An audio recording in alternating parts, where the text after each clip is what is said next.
How did Doey go from a cheerful, friendly character to a creature that's out for our blood? What does Poppy have to do with it? And why was Experiment 1322 doomed to fail from the start? Doey's story started on January 22nd, 1993, when a kid named Jack got a Christmas tour of Playtime Co., along with his brand new Doey the Doughman toy. But things took a dark turn. Jack got separated from the group and ended up in the dough mixing room, before falling into the mixer and presumably dying.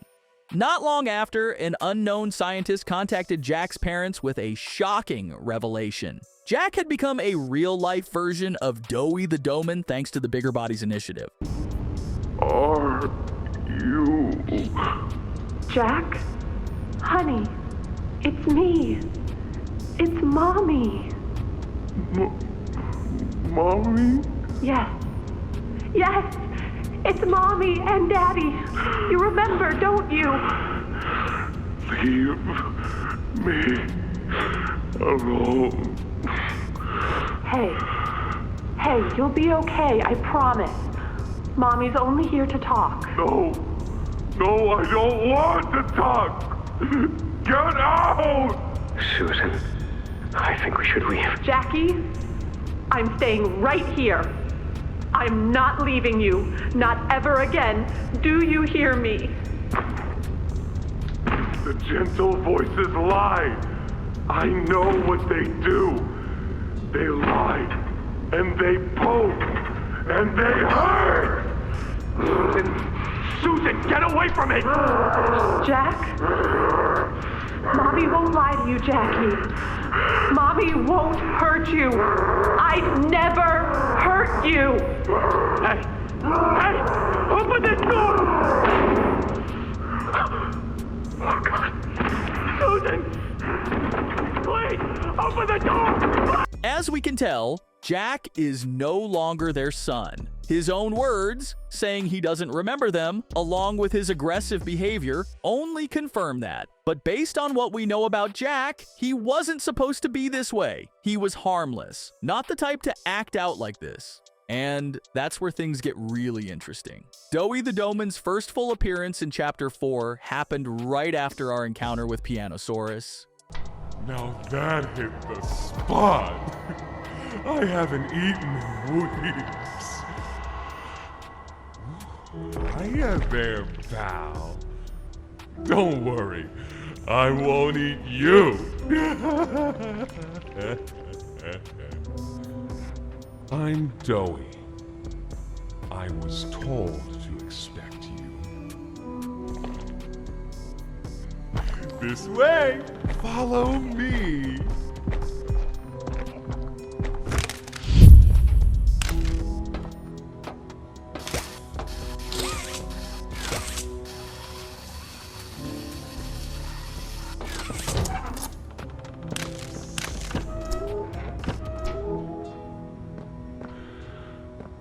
Interrogation rooms. They question us here after watching us. Those of us who can speak at all. I always answered.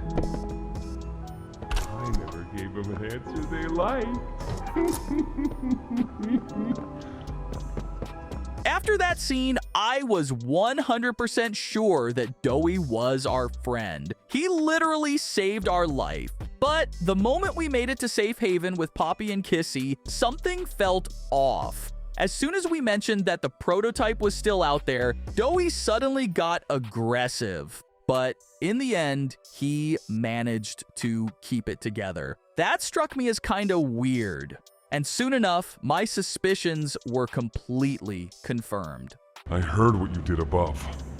What you survived. If it's all true, then we need your help.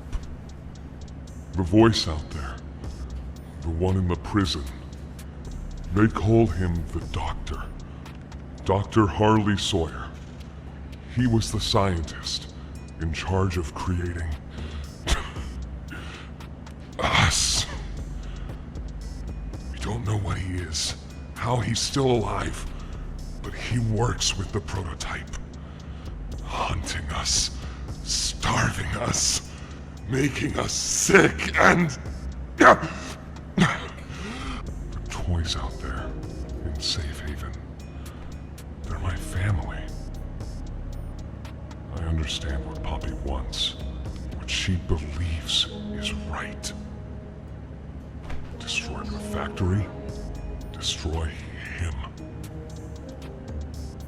But I ask you to consider, if we throw everything away, everyone, just to kill the prototype, how much do we waste? I know the others might believe it's right, that we should bury everything, but let's just think about it. This is where we realize that certain things just make Doey explode. He literally becomes dangerous in those moments. And after our convo, it's clear that he doesn't fully trust Poppy. He gets her goals and what she wants, but his main priority is saving the other toys. That's why he's got issues with Poppy. And because at some point, she straight up left them. Now, there's this one moment from the past that most fans kind of overlooked, but I caught it. There was a time when Hoppy and someone else were supposed to deliver food to the safe haven, but during the delivery, they got attacked and all the food was lost. Hoppy, like some mafia grunt, was apologizing to the boss, and in this case, the boss was Doey. He straight up promised it wouldn't happen again. The thing is, it wasn't their fault at all. But judging by their reaction, they knew how Doey might take the news. It's like, maybe they were actually scared of him.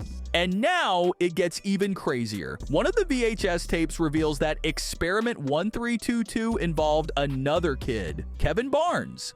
Unlike Jack, this kid was insanely talented, but he had his own issues. Kevin had a short fuse, he'd wreck everything, and even beat up others over the smallest things.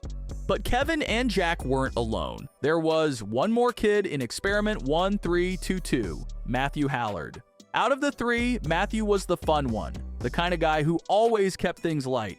And before we wrap this up, let's not forget the moment when Doey completely lost control. Sorry.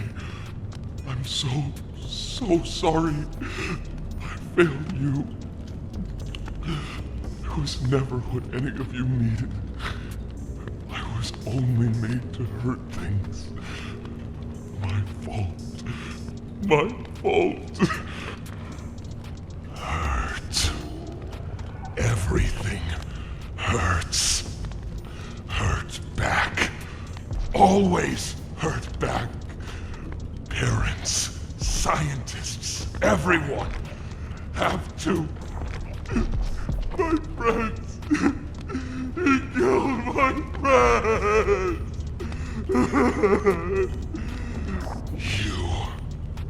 It all started with you. You and her. It was you who ruined everything! No, that's not true. They jump-started the generator. They destroyed everything! I'll kill you! I intentionally didn't go into how the prototype found the safe haven or break down every little micro moment with Doey. Didn't want to drag out the video, but now we hit the climax of this story. If you take a close look at this scene, you can clearly see Doey hitting himself, trying to switch gears and calm down. And then, when he mutates into that salamander-like form, we see three hands desperately trying to claw their way out of his mouth. And this is where it all clicks. Doey is a fusion of three kids, Jack, Kevin, and Matthew. Each of them passed on a piece of their personality, and that mashup turned Doey into a chaotic mess, completely incapable of controlling his emotions when things go south.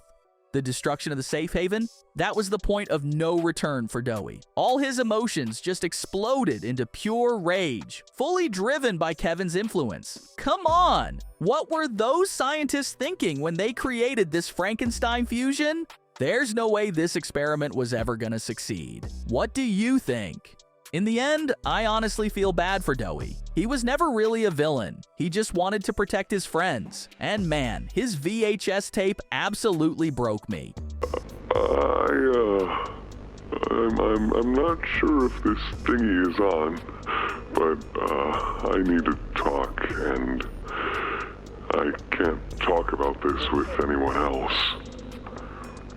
For the past few months, the fighting's been bad. Real bad.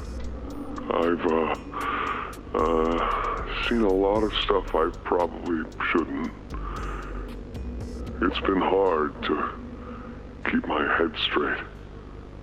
The others, they look to me to know what to do, to know where to go. For a long while, we had Poppy to tell us, go here, go there, do this.